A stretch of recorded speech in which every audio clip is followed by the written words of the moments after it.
Doctor Yunus সাহেব, আপনার home secretary home যা আছে উপদেষ্টা কোথায়? রাস্তায় নামান, রাস্তায় নামান না। ক্ষমতা আসছেন কিসের জন্য? শেখ হাসিনা নির্বাচনের মাধ্যমে সরকার পরিবর্তনের পথটা আপনি বন্ধ করেন না। নির্বাচনের মাধ্যমে সরকার পরিবর্তনের পথ যদি খোলা থাকতো তাহলে শেখ হাসিনা আজকে এক সারিতে পালাইতে হতো না। এই দেশের মানুষ গণতন্ত্রে বিশ্বাস করে।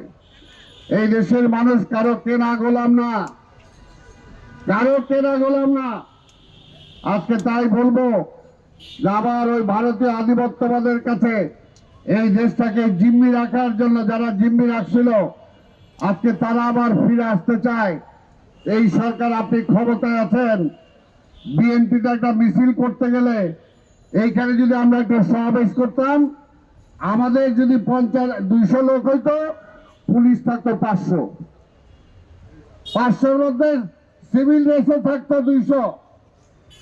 এইখানে বসা অবস্থায় মির্জা ফখরুলের কোল থেকে জোর করে ছাত্র দলের রাজকে জোর করে ট্যাংরা হিস্সায় ডিবি পুলিশ নিয়ে গেছে। আজকে কোথায় পুলিশ? ডক্টর ইউনূস সাহেব, আপনার হোম সেক্রেটারি হোম যা আছে উপদেষ্টা কোথায়? রাস্তায় নামান, রাস্তায় নামান না। ক্ষমতা আসছেন কিসের জন্য?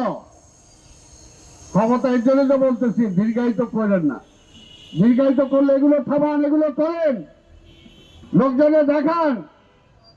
আপনি সময় বাড়াতে চান কেন? জনগণই তো বলবে যে না, এই সরকার ভালো কাজ করতেছে, এই সরকার আরো সময় দেন। আজকে যদি চালের দাম কমাইতে পারতেন, ওই বিদ্যুতের দাম কমাইতে পারতেন, এই যে এই সমস্ত চুরি বাটপারি করে যারা নিয়ে গেছে এখনো আরামে আছে তাদেরকে ধরতে পারতেন। যদি বুঝতাম পত্র পত্রিকা আসতেছে প্রতিদিন আওয়ামী লীগের যারা খুন করছে তাদের বিচার চলতেছে জোরে সোরে, যদি দেখতাম তাহলে না নিজের আশ্বস্ত হইতাম। একটা বিচার এখন পর্যন্ত করতে পারেন নাই, শুরু করতে পারেন নাই। 6 মাস চলে গেল, কেন পারেন না? কেন পারেন না? প্রমাণের অভাব, প্রমাণের অভাব। যে তারা হত্যা করছে, তারা গরিবের টাকা মেরে খাইছে, আবার ওইখান থেকে যে বড় বড় কথা বলতেছে, তো ধরতে পারেন না কেন? কামের কাম করেন, কাজও করবে না, ইও করবে না, মানুষের পরিবর্তন আনতে পারবে না, আবার বলে আমরাই ক্ষমতায় থাকবো। আরে ভাই কেন? 3 মাস 6 মাস হয়ে গেছে, অনেক সময় হয়েছে, আস্তে আস্তে আর সম্মান নিয়ে কাইটা পড়েন। বুঝছে সেই ট্যাঙ্কে মানুষ ফুলের মালা দিছে। কাজে জনগণ কারো কেনা না, এই কথাটা মনে রাখতে হবে। আমরা এই রিক্সাওয়ালাদের সামনে বলেছি যে বিএনপির আমলে একটা বনরুটির দাম ছিল 5 টাকা। কত ছিল? 5 টাকা। আওয়ামী লীগের আমলে হয়েছে কত? 15 টাকা না 20 টাকা।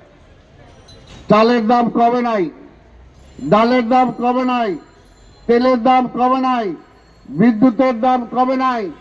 আজকে খেটে খাওয়া মানুষরা বুঝে তাদের কি অবস্থা। কিন্তু 6 মাস পার হয়ে গেছে। ভাই সময় নেন, আপনি, অসুবিধা নাই, আমরা তো বলছি। কিন্তু 6 মাসের মধ্যে আপনি কি করলেন এটা কর, হিসাবটা তো দিতে হবে। এই যে রিক্সাওয়ালা সারাদিন রিক্সা চালায়, বাড়ি তো অনেকেরই নাই, তারপরও মালিক যে আছে তার হিসাব দিতে হয়।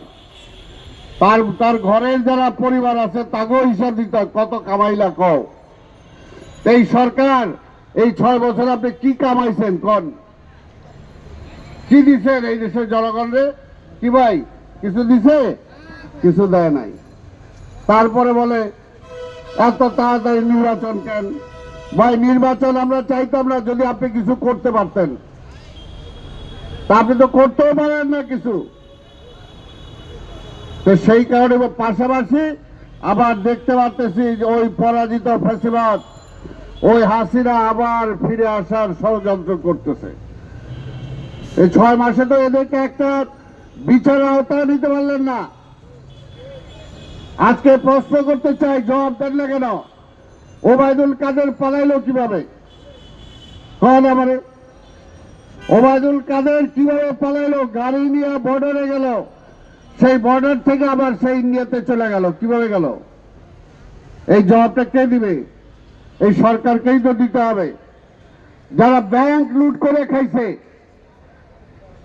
যারা মানুষের টাকা লুট করে খাইছে, এই ব্যাংকের থেকে 1000 কোটি টাকা নিয়ে আরেক ব্যাংক বানাইছে, একজনও ধরে নাই, একজনও ধরে নাই। তাহলে কি ধরলেন আপনি? উল্টা মানুষের উপর ট্যাক্স বসাইতেছেন।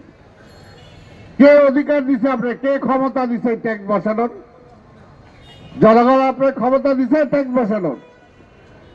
আপনার তো বসানোই হয়েছে, যেটা আমি প্রথমে বললাম, বসানো হয়েছে 15 বছর আমরা ভোট দিতে পারে নাই। আপনি একটা নিরপেক্ষ লোক, ডক্টর ইউনূস, আপনার সাথে যারা আছে তারা একটা নিরপেক্ষ নির্বাচন দিবেন। নির্বাচিত একটা সরকারের কাছে আপনি দায়িত্ব অর্পণ করবেন, এটাই হলো আপনার কাজ।